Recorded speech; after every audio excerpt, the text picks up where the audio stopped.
So mayong hapon sa atong tanan no. So press ko na punta kay bago matagligo. Nga napay reflection sa suga. Swabe kayo. Mura bag puti gud kayo. Ito manggani. So bitaw nara tay gamay ra gud ko ang good. Nara ko'y gamay nga mga i-share sa inyo. Dili magud siya ko ang good. Dili magud siya kanang importante gud siya kaayo. Well, gihimor na ako kay just want to share my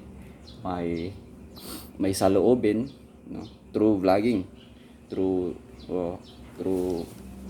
creating videos to express myself, so it doesn't matter kung asihon niyo ko, pansinin ninyo ko, doesn't matter.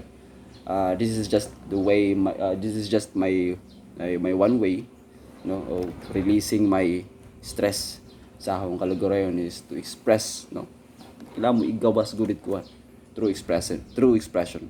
So yung iba nagtatagay tira ko ang expression, the way they express their hard feelings, so tagay or anything na kuan nga negative. So I'm not saying na totally negative ang pag-iinom, pero sa ako nga part is dili ko siya applicable para sa ako, so hindi ko minamasama yung pagtatagay, if ever may problema ka. It's up to you. Ikaw ang bahala yan. Ikaw yung may control sa sarili mo, as long as you're doing right, as long as you're not hindi ka nakakapanira ng ibang tao. Walang masamang epekto sa iyo yung lalo na pag malalasing ka, So ako personally hindi kasi ako mahilig talaga mag-inom, kasi yun nga, hindi ko ma-enjoy masyado yung inom, kasi hindi naman kasi ganun katamis para sa akin. Yung iba nasasarapan sila sa beer, pero sa akin hindi siya ganun. Ang pait. So pait na nga ang buhay, mapait pa yung iniinom mo. Samot, 'di ba? I don't know. Hindi ko lang masyado maintindihan yung ganung scenario na nagpapagaan ng loob nila once nagtatagay sila. So hindi ko siya masyadong ma-appreciate. So anyway, yung gusto ko lang i-share ngayon is yun pa rin yung buhay natin bilang isang empleyado. By the way, ngayon is Sunday. So it is my rest day actually. Pero still nandito pa rin ako sa planta, kasi yung job description ko is as a taong bahay. So makakalabas lang ako dito sa plantang ito if ever meron akong mga importanteng pupuntahan sa labas na pamadalian lang, and nag-leave ako. So ganun yung nature ng trabaho dito as a supervisor. So ngayon, we are monitoring our production, so kaya nandito pa rin ako sa planta, instead nga lumabas ako or maghanap ng something na pampalipas ng oras, because it's my day off naman. Pero I'm still here in the plant kasi to monitor my personnel if they're doing their job. So nais ko lang i-open up yung idea na nabibiliban ako guys sa mga empleyado or kahit sino na nandyan pa rin sa trabaho nila, nag-i-stay sa trabaho nila, nagpapatuloy sa trabaho nila, o kung ano mo yung bagay na ginagawa nila, no matter how hard it is, no matter how hard the compliment ng ibang tao sa kanila on what they are doing, they still keep on going, kahit alam rin nila sa kanilang sarili na nagkakamali sila sa kanilang mga trabaho, mali sila sa ilang trabaho, but still they keep on going. And I'm so amazed na kaya nilang nulukin yung hiya, yung pride nila, kaya nilang itago yung sana gaganti sila sa tao, gaganti sila sa bossing nila na nagalit sa kanila, but they are keep on silent and keep on going. And so amazing, I'm so amazed, kasi I want to have those kind of attitude rin, kasi ako me personally, isa rin ako sa mga taong madaling mag-give up, madali akong mag-give up, pero I don't know, maybe right now is slowly na tao nito, napapractice ko na rin yung ganong attitude na kailangan ka lang magpatuloy. Kung pagod ka, magpahinga ka. Kung nagugutom ka, kumain ka. Kung naaantok ka, no? Inaantok ka, matulog ka. So, wag mong gawin yung rason. Wag mong gawin yung quit na maging rason para lang masolve yung problema mo ngayon. So, quitting is not the answer, no, to solve your problem. And yun nga, kung nagugutom ka, kumain ka lang, di ba? Ganun lang kasimple. Pero I'm really amazed for those people, no, na kahit nakaka-broken hearted na yung sinasabi ng ibang tao sa kanila, ng mga bossing nila, ng mga tagapagmana ng kumpanya, no, kahit ganun, is still they are keep on going. And I'm so amazed of one of the personnel namin, one of the bossing din namin is until kahit gaano karami yung bato na masasakit na mga salita sa kanya, which is correction naman, but still he managed to continue, and right now he has a good position in the company. This is a good position in the company. And maybe meron ring magandang resulta yung mga sinasabi sa kanya, no? And you know, kung sa akin lang, maybe baka tumigil ako sa pagtatrabaho. Kung sa akin lang, baka nag-stop na ako sa pagtatrabaho. Pero I guess right now is medyo na-accommodate ko na siya. Medyo na-apply ko na rin siya sa aking buhay kasi hindi naman ako tatagal ng 5 taon dito sa company ito. No? Na yun nga. No, yung trabaho ko actually is yung company namin na tinatrabaho ko ngayon is actually is an LPG company. So hindi ko lang siya papangalanan, no? Hindi ko lang siya papangalanan kasi mahirap na baka tayo masanksyonan kasi marami kasi kaming sinusunod na persiya dito sa aming company. So it is not that open kasi there's private activities that they are techniques, no? So nasa kanila na yun. Basta yun nga, I'm so very amazed and I realized that it could really help, no? It could really help whatever you're doing. Kasi sabihin natin, either sabihin natin hindi ka nagtatrabaho or nagninegosyo ka lang.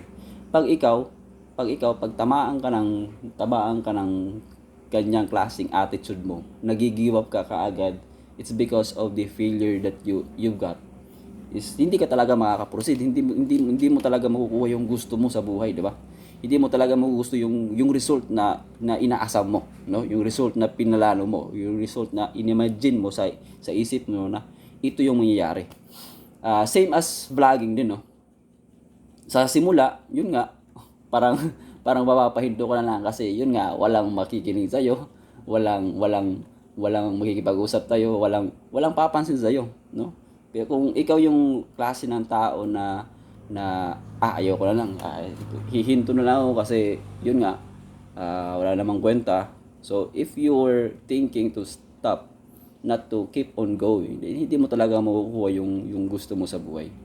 So ako, nagbablog ako, it's because yun nga is to express my feelings and to have some knowledge to someone else, no? Baka mabigyan tayo ng advice. So yun nga, I started in this company. Actually, I'm 5 years. 5 years ako ngayong June, and I started become a operations supervisor 2 years ago. So 2 years na ako as operations supervisor dito sa company namin, and I'm handling actually one of the plant here in Eastern Visayas. So natasan tayo, and hindi siya madali actually, because meron ka ng responsibilidad. Hindi ka na yung regular na empleyado lang na papasok sa trabaho, tapos gagawin mo yung trabaho mo, tapos pag out mo, uwi ka na. Hindi ganun. Meron ka ng trabaho na kung saan kailangan mo nang gumawa ng decision making. So kailangan mo pag-isipan yung mga decision making mo kung tama ba o mali. So hindi siya madali, no? At the very first day pa lang ng pag-open ng plantang ito, no, share ko lang sa inyo is malapit na talaga akong mag-quit, no?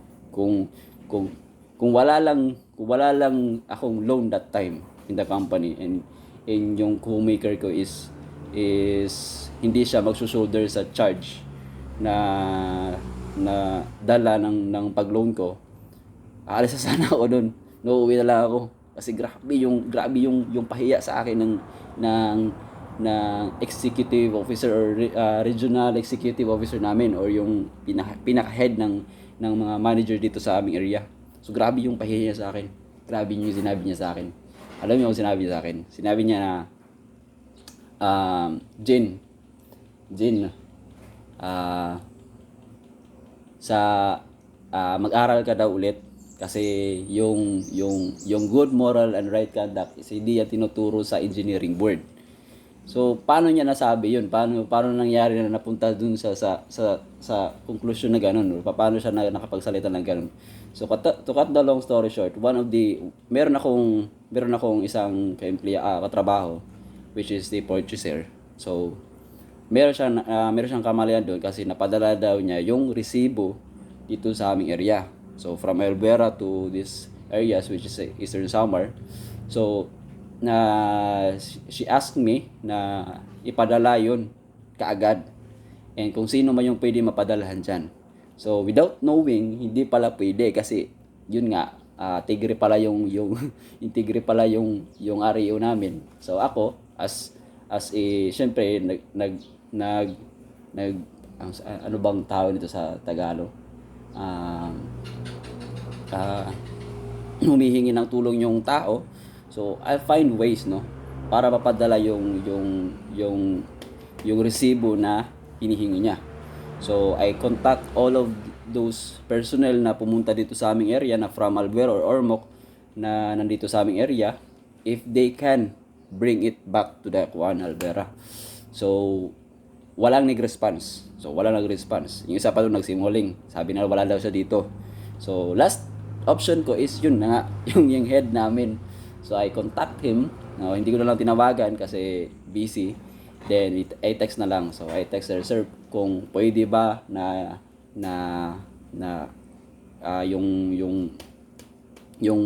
meron akong pouch na ipapadala, which is very important kasi humihingi ng tulong sa akin yung isang empleyado, if okay lang, no? So yun nga, tapos nun the day after, dun na nagsimula yung kaibigan kong babae na nakatrabaho ko rin, no, na nagtanong sa akin ano yung ginawa ko. So yun nalaman ko na nagalit siya na bakit ko siya inutusan or humingi ako ng favor sa kanya na ganun, na siya yung magdala. So yung sabi niya ng regional manager namin is kailan pa daw siya nakatanggap ng memo of responsibilities, na additional responsibilities of him, na dispatcher na siya. So yun, na-insulto siya. So actually kung ating isip-isipin, hindi naman talaga insulto yun, di ba? So ikaw as a person, if you have a good heart, then hindi ganun yung feedback mo. Pero wala tayong magagawa kasi iba-iba yung personality ng tao. So I accept the fact that nagkamali na lang ako. Pero sa loob-loob ko, wala naman ako maling ginawa. Pero sige, siyempre mga bossing natin yan, mga bossing namin yun. So kailangan ko yung trabaho ko rin. Tapos wala akong magagawa kundi sumunod, di ba? So I text him nga, yun nga. Sorry sir for what I did. Hindi na yan mauulit, sir. Okay. So I explained a lot. So last na reply niya yun. So, ikaw Aljen, no, mag-aral ka ulit. Kasi sa engineering board, hindi tinuturo yung good morals and right conduct. So, I deeply offended that time, no. So, masyadong masakit sa akin yung mga pangyayaring yun. Lalong-lalo na na-assign ako as operations supervisor na wala akong masyadong exposure sa trabaho ng supervisor kasi na-train ako for just only 10 days. While others, they are trained for a year. Pero ako, just 10 days na lang ako kaagad. So, wala akong kalam-alam. So, after that text, so, nag-rides ako. Papunta ako ng Lorente. So, isang sa next na municipality dito sa amin. So, habang ako nag-drive, iniisip ko, uwi na lang sana ako. Kung uuwi na lang ako, ano kaya mangyayari? Diba? But I think yung pinasok ko sa isip ko sa wag muna, wag na lang kasi kawawa yung co-maker ko sa loan ko, which is 50,000 yun. Siya yung mag-shoulder ng 50,000 if ever mag-quit ako sa trabaho na may loan ako. So, nasa na ba tayo? Yun nga, 'di ba? To cut the long story short, no? It's because of the experiences in life. It's because of the decision that I took, no? Kaya hanggang ngayon nandito pa rin ako sa company, no? Even right now I'm receiving bad compliments to some employees, co-employees. But hindi ko siya tinitake as seriously, no? Seriously. Alam mo kung bakit? Kasi I know my value. I know who I am. Alam ko yung value ko. Alam ko yung sinasabi niya is patungkol sa akin is hindi siya totoo. So ba't ako ma-offend kasi hindi naman totoo yung sinasabi niya, 'di ba? Meron kasi akong medyo yun nga yung naka-conflict ako, naka-argument ko last day. Dami niya sinabi. Ako, I'm just keep on silent kasi I know kung saan sila nagkamali. And hindi masyado nila alam yun. No, they are emphasizing their rights, but they didn't know kung saan sila nagkamali. But I know. So, once mag-coordination meeting kami o mag-meeting ulit kami with all the officers and our EOs, no? Pag i-open up yung bagay na yan, no? Na na-bypass ko siya. So yun, doon ako mag-explain. So, good luck na lang sa akin. Good luck na lang. Sana hindi na lang sana dumating yung point na yun. Pero, much better para at least ma-clear ang lahat. No? Ma-clear yung side ko, ma-clear yung side niya. And, maging turo rin yun sa lahat ng mga katrabaho namin. Na hopefully sana, kahit may kapangyarihan ka, kahit may position ka sa company, wag mo siyang gawing tools, no? Para mangliit ka ng ibang tao. Wag mo siyang gawing kapangyarihan para mangliit ka ng ibang tao. No? Wag mo siyang gawing excuse. Wag mo siyang ilagay sa utak mo, no? Kasi pag ilagay mo sa utak yung position mo, no, lalaki talaga ang ulo mo. So wag. Hopefully wag, no? Ako I handling several personnels down to my organization, and I didn't show them that kind of attitude, no, na minamalit ko sila. I'm always lifting them up, no. I'm always keep on trying na ma-educate ko sila, maturuan ko sila. I can give value to them, no, instead of keep on murmuring, no, keep on point fingers on them on their mistakes. I keep on trying to switch the situation that despite of their mistakes, I could give them the value that they need, no, so that yung trabaho namin is maging smooth and maging maganda, no. So yun nga, maybe I don't know, hindi ko alam kung magpapatuloy pa ako sa aking trabaho, but hindi ko naman kino-close yung hindi ko pa naman totally kino-close yung journey ko sa trabaho ito. I stick on it and keep on going, maybe because ito pa yung naalala ko na one reason kung bakit ako nagpatuloy, ako umabot ng 5 years, no, sa trabaho ito. Yung pumasok sa aking isipan, yun nga, pag pagod ka, magpahinga ka. So yung pumasok sa aking isipan, okay, sige, tanggapin mo lahat ng burdens to, tanggapin mo lahat ng responsibilities to, tanggapin mo lahat ng problemang yan, no? Trabahuin mo, galawan mo, no? One at a time. Huwag mo masyadong i-pressure yung sarili mo na kaya mong i-solve lahat, no? One at a time. Meron kasi isang bagay meron isang kasing task na pinagawa sa akin before na hindi ko talaga alam. So yung ginawa ko, no? Bombarded na ako ng problema, hindi ko alam yung gagawin ko, no?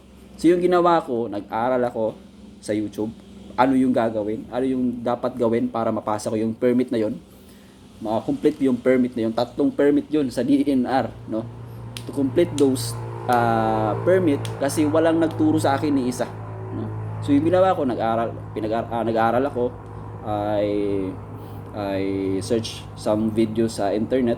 Then little by little, no, once I step in sa system nila, little by little na isa-isa ko nasusolve yung mga kailangan, o isa-isa ko nabibigay yung mga kailangan para makuha ko yung permit na yun. And yun nga, by 2 days, inisip ko, one step at a time lang, no? One step at a time. Umakbang ka, hakbang. Kasi hindi mo alam, baka in the day onward, nandun na yung resulta ng inaasam mo. Nandun na uh, award, no? Sa patient mo, sa pagpapagod mo, sa pag-aaral mo, sa kung ano yung value na pinut up mo para ma-complete yung bagay na yun. So once mag-stop ka, no, malapit ka na pala, hindi mo makukuha yung gusto mo. So yun yung itinatak ko sa isip ko. No? So that's why all of those things na hindi ko alam, nalaman ko na lang, no? Self-study na lang. So ganoon yung nangyari sa akin before, no?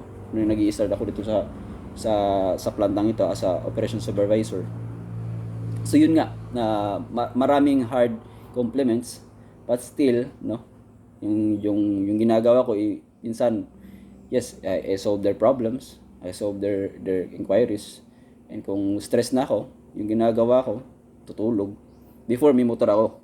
Yung ginagawa ko, pag stress ako, throttle lang, larga, padung sa kuan, pakato sa kuan, papuntang Lorente, no, tambay dun sa kilid ng dagat, no, make some refreshing.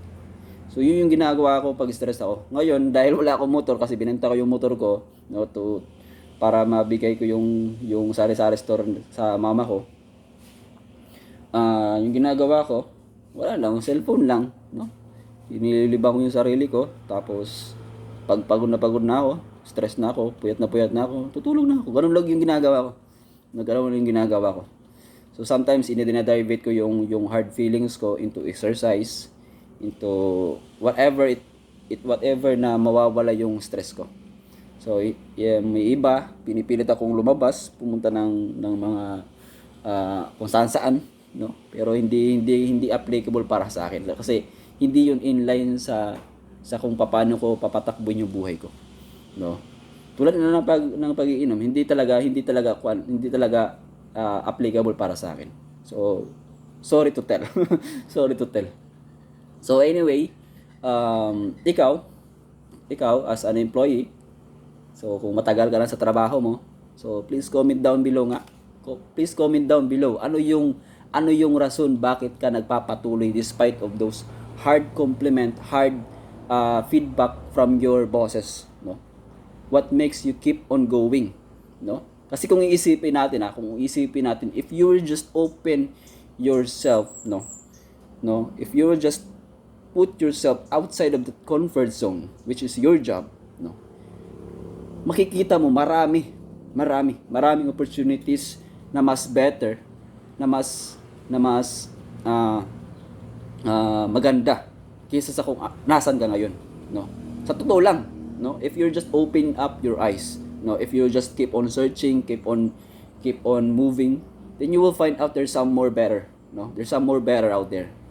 And yun nga, comment down below kung sa tingin mo ano yung nagpapatuloy sa iyo, bakit nandiyan ka pa rin despite of those hard times, no? So hopefully may ma-share tayo kahit kaunti sa video ito. So I'm not a special gurus, no? I'm not kuan. So nagsi-share lang ako based on my experience sa pagtatrabaho ko. No, I'm not saying that I am right. I'm not saying also that I'm wrong, no? What I'm trying is to express myself through video editing, through whatsoever. All right? So hopefully na-enjoy ka sa video ito, sa small video ito. And if you like this video, no, wag mo naman sanang kalimutan, no, baka naman to follow this page or to follow my Facebook account, no, to add me, you know, just for you to be, updated if there's some important videos na kailangan nating ikuan. Well, I'm not pushing you guys, ah. I'm not pushing you to follow me. I'm nothing. Right? I'm nothing. I'm just, if you just want to engage with me with my videos, then that's all right. That's nice. Okay? And I'm glad with it, no? If not, then it's okay. No, nothing to force with. All right? Nothing to force with. So, that's it, guys. Have a good day and have a blessed Sunday, everyone. Thank you.